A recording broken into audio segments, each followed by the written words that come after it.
እንደነበርም ከዳኒም ጋር ፍለፊቱ ባሏን ወይም ደግሞ ማንነታቸውን ረስተው እዛ ሲወሰልቱና ብዙ ነገር ሲያደርጉ ሁሉንም ነገር እያወቀ እንዳላወቀ እንደሆነባቸውና ሁሉንም ነገር እንደሚያስታውስ ሲነግራቸው በጣም ተረብሸዋል፣ ደንግጠዋል ማለት ነው። እንግዲህ ያው ከቲና ውጪ ዳኒም በጣም ተጸጽቷል ማለት ነው። ዳኒ እንግዲህ ሁሉንም ነገር እንደማያስታውስና ያለፈውን ነገር እንደማያቅ ነበረ የሚያውቀው። ግን አሁን ላይ ሁሉንም ነገር ሲያቅ ዳኒ ትሁትንም ሳይቀር ሁሉንም ነገር ወቅሷል ማለት ነው። ይሄንን ነገር እያወቅሽና አባዬ ሁሉንም ነገር ያኔ ስናደርግ የነበረውን እንደሚያቅ ብትነግሪኝ ኖሮ በጣም ጥሩ ነበረ።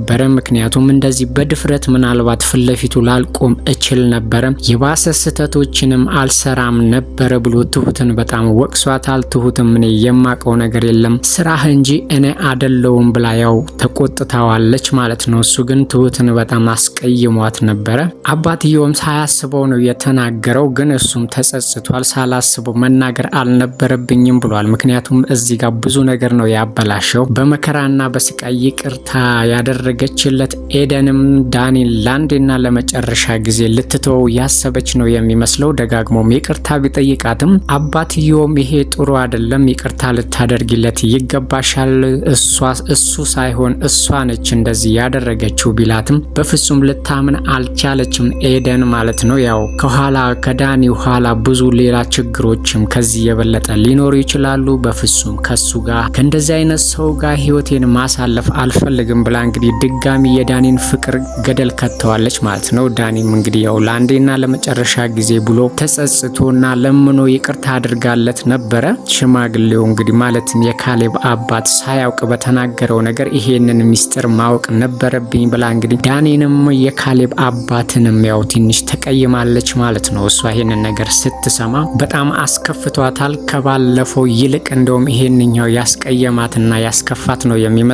ዳኒንም እንግዲህ ይቅርታ ታርግለት አታርግለት አናቅም፣ አሁን ላይ ግን በፍጹም ካንተ ጋር ከእንደዚህ አይነት ሰው ጋር ህይወቴን ማሳለፍ አልፈልግም ብለዋለች ማለት ነው። ዳኒም እንግዲህ መከራውን እያየ ነው ይቅርታ እንድታደርግለት ለካሌብ አባትም ይቅርታ አድርጊለት ቢላትም እሷ ግን አሻፈረኝ ብላለች። ዳኒም ደጋግሞ ይቅርታ እያላት ነው። እሷ ግን ይሄንን ሁሉ ተንኮልና ይሄንን ሁሉ ነገር እያደረክ ሰውዬ ካንተ ጋር ህይወቴን ላሳልፍ አልፈልግም ብለው እንግዲህ ስቃዩን አበስታበታለች ማለት ነው። ትሁትም እንግዲህ ያው ካሌብን አፈቅረዋለሁ ስትል ቆይታ ዛሬ ደግሞ ካሌብን አይደለም የማፈቅረው ሌላ ሰው ነው የማፈቅረው ብላለች። ምክንያቱም እዚህ ጋር ውሸቷን ነው። ካሌብን ትወደው ነበረ። ምክንያቱም የተቀየረችውና ካሌብን አላፈቅርም ያለችው ካሌብ ያው ስለ ኤደን ጥሩ ነገርና በጣም ጥሩና መልካም ሴት እንደሆነች ሲነግራት በጣም ተናደደች። ያው እዛ ጋር ሀሳቧን እየቀየረች ነው የሚመስለው። ምክንያቱም ኤደን በጣም ጥሩ ነች፣ ዳኒ ሊያጣት አይገባም ነበረ። እሷ ማለት እኮ መልአክ ነች፣ ማንም ሰው እንዲሁ በቀላሉ ሊያገኛት የማይችል ነው። ጸልየው ራሱ በጸሎት ራሱ የማትገኝና በጣም ጥሩ ሴት ነች ብሎ ሲያሞግሳት በጣም ተናደደች። እንግዲህ አሁን ላይ ካሌብን አላፈቅረውም ሌላ ሰው ነበረ እኔ የማፈቅረው ውሸቴን ነው ብላለ ኤደንም ነግራታለች። ኤደንም እንግዲህ ማመና ያቃታት እየቀለድሽ መሆን አለበት ብላታለች። ያው እንግዲህ ትሁት እንግዲህ ካሌብን እንደምታፈቅረው ደጋግማ ከተናገረች በኋላ እሱ ደግሞ ያው ለኤደን ያለውን አስተሳሰብ ስታይ በጣም ተቀይራለች ማለት ነው። የሰጣትን ሀብል ራሱ መልሳለታለች። ከእንግዲህ በኋላ እኔ ጋር ምንም አያደርግም፣ የምወደውና የማፈቅረው ሰው ክፍለ ሀገር ነበረ፣ እሱ ደግሞ አግብቷል፣ እኔ ጋር ምንም አይሰራም ብላ ለካሌብ ነግረዋለች ማለት ነው። ካሌብም በጣም ተጸጽቷል፣ ያዘነ ይመስላል። በሌላ በኩል ደግሞ ያው እንግዲህ ካሌብ ትሁትን በልቡ ሳያስባት አይቀርም ወደሚል ሀሳብም መተናል። ምክንያቱም ንፋስ ለመቀበል አባትየውን አስፈቅዳ ወጥታ እንግዲህ እሱ ከማንም ጋር ላያት፣ ግን ያው እዛም ንፋስ ለመቀበል የሆነ ቦታ ቁጭ ብላ ስላያት ካጠገቧ ደግሞ የሆነ ሰው ነበረ። እሷ እንግዲህ ሌላ ነገር ያደረገች ነበር የመሰለው። ስለዚህ በጣም ተናዶ መጥቶ ቤት ውስጥ ተቆጥቷታል። እንደፈለግሽ ልትንዘላዘይ አትችይም፣ ሰራተኛ ስለሆንሽ እዚህ ቤት ውስጥ ስራ ብትጨርሽ ራሱ መውጣት አትችይም፣ የወር ፍቃድ ወስደሽ ካልሆነ በስተቀር በፈለገ ሰዓት መውጣት አትችይም ብሎ ተቆጥቷታል ማለት ነው። እንግዲህ የካሌብ አባትም ለአባትየውም ሲነግረው እየተንዘላዘለች ነው ሲለው እሷ ሳትሆን አንተነ ዘልዛላ ብሎታል በተዘዋዋሪ ማለት ነው። እሷ ልጄነት እንደፈለጋት መሆን ትችላለች፣ የቀጠርኳት እኔ ነኝ ነኝ እንጂ አንተ አይደለህም። እሷ እኮ የኔ የህይወቴ መሰረት ነች። ምክንያቱም አንተስ በተውከኝ ጊዜ እሷ ነች ህይወቴን ያዳነችኝ። ለዛሬ በህይወት መቆሜ መሰረቱ እሷ ነች ብሎ እንግዲህ ካሌብን ተቆጥቶታል ማለት ነው። ካሌብም እንግዲህ ድጋሚ ትሁትን ሊቆጣ ሲፈልግ ትሁትም እኔ ባሪያህ አይደለሁኝም ሰራተኛ ነኝ እንጂ እንደዚህ የምትጨቀጭቀኝ ከሆነ ትቼልክ ነው የሚሄደው ቤቱን ብለዋለች ማለት ነው። እንግዲህ ካሌብ ለትሁት ትንሽ ሌላ ሀሳብ ያለው ነው የሚመስለው። ቁጣውና እንግዲህ ንዴቱ ወደ ሌላ ነገር ሀሳቡ ውስጥ ወይም ደግሞ አይምሮ ውስጥ ሌላ ነገር ያለ እያስመሰለበት ነው ማለት ነው። ያው እንግዲህ የሚወዳት ነው የሚመስለን። ምክንያቱም ወታ ንፋስ ብትቀበል ምንም ችግር የለውም። ከሌላ ሰው ጋር ስላያት በጣም ተናዷል ማለት ነው ካሌብ።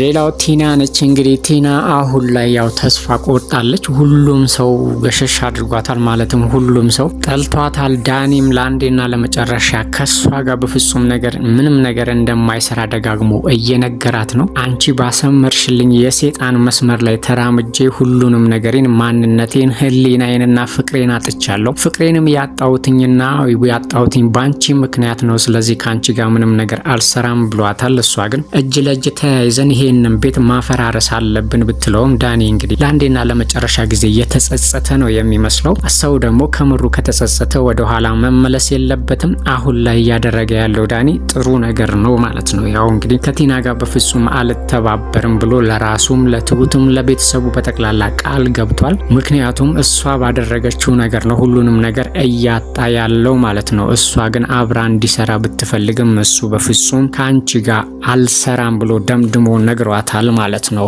ዳኒም እንግዲህ ለአንዴና ለመጨረሻ ጊዜ ቤቱን ጥሎ ለመሄድ አስቧል ማለት ነው። ምክንያቱም ያው ሁሉም ነገር ስላስጠላው እና ሁሉም ነገር ስለጸጸተው ኤደንም ለአንዴና ለመጨረሻ ጊዜ ትታው ስለሄደች ያንን ቤት ለቆ ለመውጣት እየቆረጠ ነው የሚመስለው። እንግዲህ ሻንጣውን አንስቶ ለአንዴና ለመጨረሻ ጊዜ አባትየውንም ይቅርታ አድርግልኝ እስከዛሬ ድረስ ላደረኩት ነገርና ለበደልኩ ነገር በጠቅላላ እባክህን ይቅርታ አድርግልኝ ብሎ ቤተሰቡንም በጠቅላላ ትሁትንም ይቅርታ ከጠየቀ በኋላ እንግዲህ ዳኒ ሻንጣውን ይዞ ከዛ ቤት ውስጥ ለመውጣት ቆርጦ ወጥቷል ማለት ነው። ቲና ግን አብረን መስራት አለብን ብትለውም እሱ ከአንቺ ጋር በፍጹም አልሰራም ብሎ ደጋግሞ እየነገራት ነው ያለው ማለት ነው። እሷ ግን አሁንም ድረስ እጇን ይዞ ከሷ ጋር እንዲሰራ ትፈልጋለች። እሱ ግን በፍጹም አሻፈረኝ አልሰራም ብሏታል ማለት ነው። እንግዲህ ሌላው ደግሞ ቲና ነች። እንግዲህ ቲናም ሽማግሌውን እባክህ ይቅርታ አድርግልኝ እስከዛሬ ድረስ ለሰራሁት ነገር እኔ ሁሉንም ነገር እምታቃል መሰለኝም። ስለዚህ ይቅርታ አድርግልኝ በጣም ከመቼውም በላይ ተጸጽቻለሁ ብትለውም የትኛው ነገርሽን አስታውሼ ወይም ደግሞ በየትኛው መልካም ነገርሽ አንድ እንኳን መልካም ነገር እኔ ላይ ስላላደረግሽ የቱን ሐስቤ ይቅርታ ላደርግልሽ? አንቺ የሰራሽኝና የበደልሽኝ ነገር በፍጹም ይቅርታ የሚባል አይደለም። ስለዚህ በትዕግስት ሁሉንም ነገር ስችልሽ ጭራሽ ነገሮችን ሁሉ እያበላሻሸሽብኝ ነው። ቤቴን ለቀሽ ትወጫለሽ። ስላንቺ ግን ነጋ ጠባ ማልፈልገውን ነገር እያደረግሽኝ ነው። ስለዚህ በፍጹም ይቅርታ አላደርግልሽም ብሏታል ደምድሞ ማለት ነው። ያው ቤቱን ለቃ እንድትወጣ ነው የሚፈልጉት። እሷ ግን ቤቱን የመልቀቅ ሀሳብ በፍጹም የላትም። አሁን ላይ እንደውም ተግታና ይሄንን ቤት እንዴት አድርጋ ማፈራረስ እንደምትችል ለብቻዋም እያሰበች ነው ያለችው። አሁን ላይ ብቻዋን ቀርታለች። ዳኒም ለአንዴና ለመጨረሻ ጊዜ ከሷ ጋር ላለመተባበር ትቷት ሄዷል ማለት ነው። ቤቱንም ለቆ ሁሉንም ይቅርታ ጠይቆ ዳኒ በራሱ ለመቆም ቤቱን ለቆ ወጥቷል። አባትየውንም እንግዲህ ይቅርታ ጠይቆታል ማለት ነው። ያው እንግዲህ የካሌብ አባት ምንም ባይለው በዳኒ ላይ ብዙም ቅራኔ የለውም። ያው በእርግጥ ስህተት ሰርቷል ከቲና ጋር ሆኖ፣ ግን አብላጫውን ቦታ የሚይዘው የቲና ስለሆነ ዳኒ ላይ ብዙም ቅያሜ የለውም። ያንን ህይወቱን ሊያድነው ስለሞከረም ትንሽዬም ቢሆን መልካም ነገር አድርጎለታል። አሁን ላይ ግን በቃኝ ብሎ ዳኒ ቤቱን ለቆ ሻንጣውን ይዞ ወጥቷል ማለት ነው።